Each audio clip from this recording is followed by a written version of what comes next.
5 प्रेरक कहानियाँ। जिसकी जैसी नियत है वो वैसी कहानी रखता है। कोई परिंदों के लिए बंदूक रखता है तो कोई परिंदों के लिए पानी रखता है।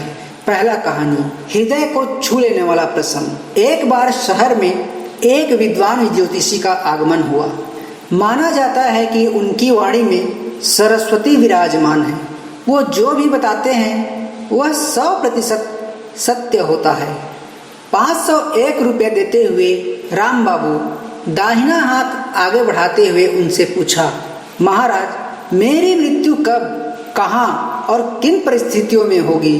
ज्योतिषी जी ने हस्तरेखाओं के गहन चिंतन करने के बाद कहा, राम बाबू आपकी रेखाएं कहती हैं कि जितनी आयु आपके पिताजी को प्राप्त होगी उतनी ही आयु आप भी पाएंगे।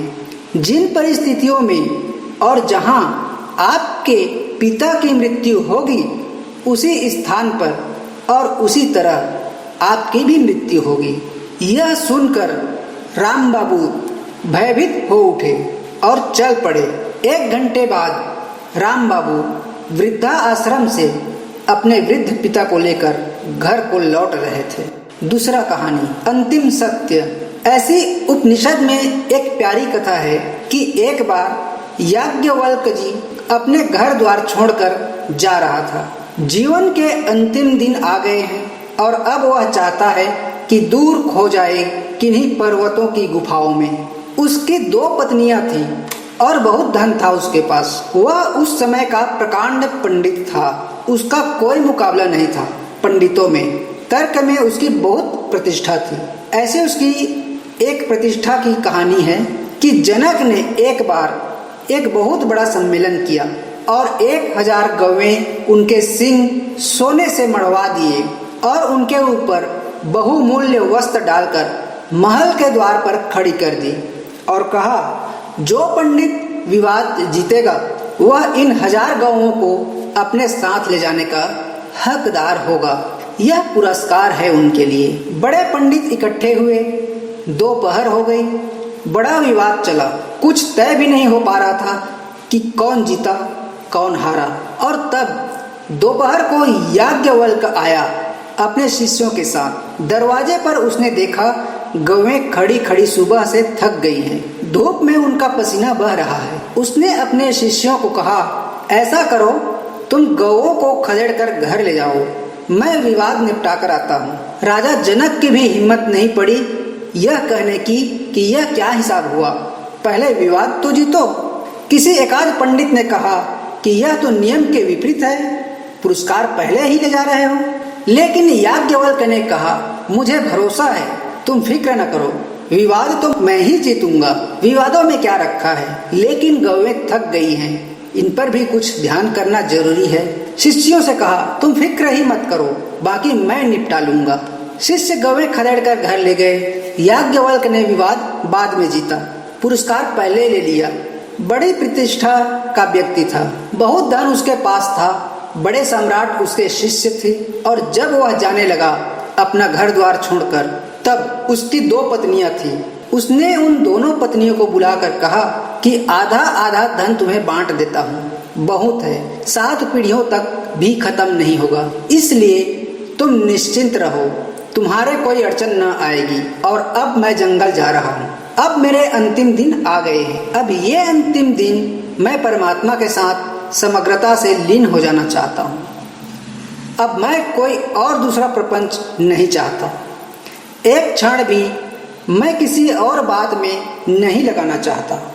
एक पत्नी तो बड़ी प्रसन्न हुई क्योंकि इतना धन था याज्ञवल्क्य के पास, उसमें से आधा मुझे मिल रहा है, अब तो मजे ही मजे करूंगी। लेकिन दूसरी पत्नी ने कहा कि इसके पहले कि आप जाएं, एक प्रश्न का उत्तर दे दें। इस धन से आपको शांति मिली? इस धन से आपको आनंद मिला? इस धन से आपको परमात्मा मिला?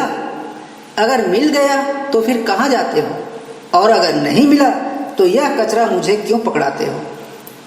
फिर मैं भी तुम्हारे साथ चलती हूँ। और याज्ञवल्क्य जीवन में पहली बार निरुत्तर खड़ा रहा। अब इस स्त्री को क्या कहें? कहे कि नहीं मिला तो फिर बांटने की इतनी अकड़ क्या। बड़े गौरव से बांट रहा था कि देखो इतने हीरे जवाहरात, इतना सोना, इतने रुपये, इतनी जमीन, इतना विस्तार। बड़े गौरव से बांट रहा था।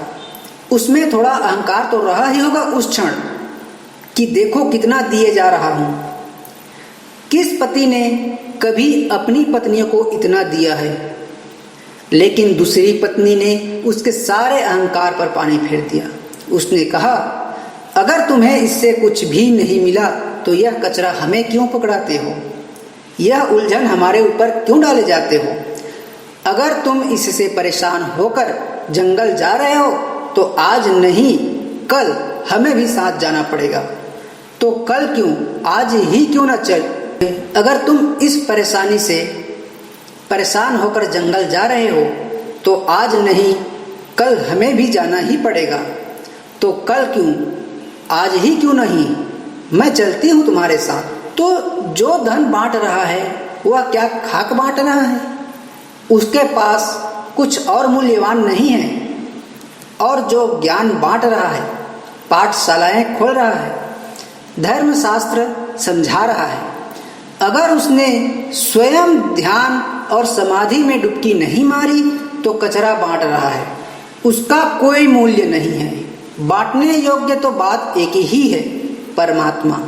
मगर उसे तुम तभी बांट सकते हो जब पाओ, जब जानो, जब जियो।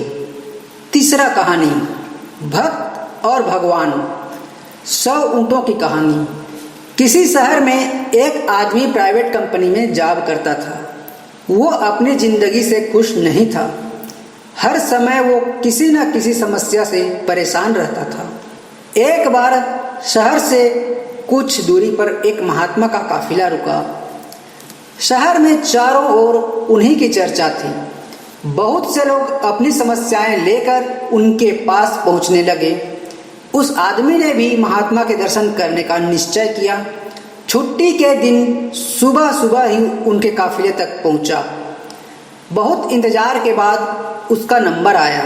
वह बाबा से बोला, बाबा मैं अपने जीवन से बहुत दुखी हूँ। हर समय समस्याएं मुझे घेरी रहती हैं। कभी ऑफिस की टेंशन रहती है तो कभी घर पर अनबन हो जाती है और कभी अपने सेहत को लेकर परेशान रहता हूँ। बाबा कोई ऐसा उपाय बताइए कि मेरे जीवन से सभी समस्याएं खत्म हो जाएं और मैं चैन से जी सकूं। बाबा मुस्कुराए और बोले, पुत्र आज बहुत देर हो चुकी, पुत्र आज बहुत देर हो गई है। मैं तुम्हारे प्रश्न का उत्तर कल सुबह दूंगा। हमारे काफिले में 100 ऊँट हैं। मैं चाहता हूं कि आज रात तुम इनका ख्याल रखो। जब 100 के 100 ऊँट बैठ जाएं तो तुम भी सो जाना। ऐसा कहते हुए महात्मा अपने तंबू में चले गए। अगली सुबह उस महात्मा से मिले और पूछा, कहो बेटा नींद अच्छी आई। वो दुखी होते हुए बोला, कहाँ बाबा, मैं तो एक पल भी नहीं सो पाया। मैंने बहुत कोशिश की पर मैं सभी ऊँटों को नहीं बैठा पाया। कोई न कोई ऊँट खड़ा हो ही जाता। बाबा बोले, बेटा कल रात तुमने अनुभव किया कि चाहे कितनी भी कोशिश कर लो सारे ऊँट एक साथ नहीं बैठ सकते। तुम एक को बैठाओगे तो कहीं और कोई दूसरा खड़ा हो जाएगा। इसी तरह तुम एक समस्या का समाधान करोगे तो किसी कारणवश दूसरी खड़ी हो जाएगी। पुत्र जब तक जीवन है ये समस्याएं तो बनी ही रहती हैं, कभी कम तो कभी ज्यादा। तो हमें क्या करना चाहिए? आदमी ने जिज्ञासावश पूछा। इन समस्याओं के बावजूद जीवन का आनंद लेना सीखो। कल रात क्या हुआ? कई ऊँट रात होते होते खुद ही बैठ गए, कई तुमने अपने प्रयास से बैठा दिए। बहुत से ऊँट तुम्हारे प्रयास के बाद भी नहीं बैठे और बाद में तुमने पाया कि उनमें से कुछ खुद ही बैठ गए। इससे कुछ समझें? समस्याएं भी ऐसी ही होती है। कुछ तो अपने आप ही खत्म हो जाती है, कुछ को तुम अपने प्रयास से हल कर लेते हो, कुछ तुम्हारे बहुत कोशिश करने पर भी हल नहीं होती। ऐसी समस्याओं को समय पर छोड़ दो।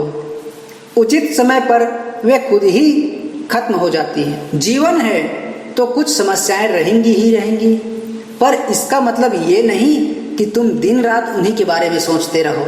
समस्याओं को एक तरफ रखो और जीवन का आनंद लो, चैन की नींद सो जाओ। जब उनका समय आएगा वो खुद ही हल हो जाएंगे। बिंदास मुस्कुराओ, क्या गम है, जिंदगी में टेंशन किसको कम है। अच्छा या बुरा तो केवल भ्रम है, जिंदगी का नाम ही कभी खुशी कभी गम है। चौथा कहानी, मैं ना होता तो क्या होता।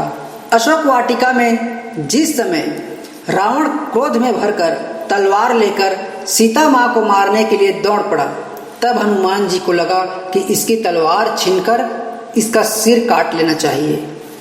किंतु अगले ही क्षण उन्होंने देखा मंदोदरी ने रावण का हाथ पकड़ लिया। यह देखकर वे गदगद हो गए। वे सोचने लगे, यदि मैं आगे बढ़ता तो मुझे भ्रम हो जाता कि यदि मैं न होता तो सीता जी को कौन बचाता। बहुधा हमको ऐसा ही भ्रम हो जाता है, मैं न होता तो क्या होता। परंतु ये क्या हुआ, सीता जी को बचाने का कार्य प्रभु ने रावण की पत्नी को ही सौंप दिया। तब हनुमान जी समझ गए कि प्रभु जिससे जो कार्य लेना चाहते हैं वह उसी से ले लेते हैं। आगे चलकर जब त्रिजटा ने कहा कि लंका में बंदर आया हुआ है और वह लंका जलाएगा, तो हनुमान जी बड़ी चिंता में पड़ गए कि प्रभु ने तो लंका जलाने के लिए कहा ही नहीं है, और त्रिजटा कह रही है कि उन्होंने स्वप्न में देखा है। एक वानर ने लंका जलाई है, अब उन्हें क्या करना चाहिए, जो प्रभु की इच्छा। जब रावण के सैनिक तलवार लेकर हनुमान जी को मारने के लिए दौड़े, तो हनुमान जी ने अपने को बचाने के लिए तनिक भी चेष्टा न की। और जब विभीषण ने आकर कहा कि दूत को मारना अनीति है, तो हनुमान जी समझ गए कि मुझे बचाने के लिए प्रभु ने यह उपाय कर दिया है। आश्चर्य की पराकाष्ठा तो तब हुई जब रावण ने कहा कि बंदर को मारा नहीं जाएगा, पर पूंछ में कपड़ा लपेटकर घी डालकर आग लगाई जाए।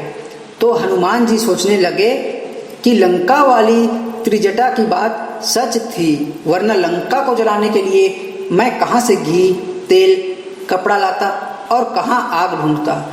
पर वह प्रबंध भी आपने रावण से करा दिया।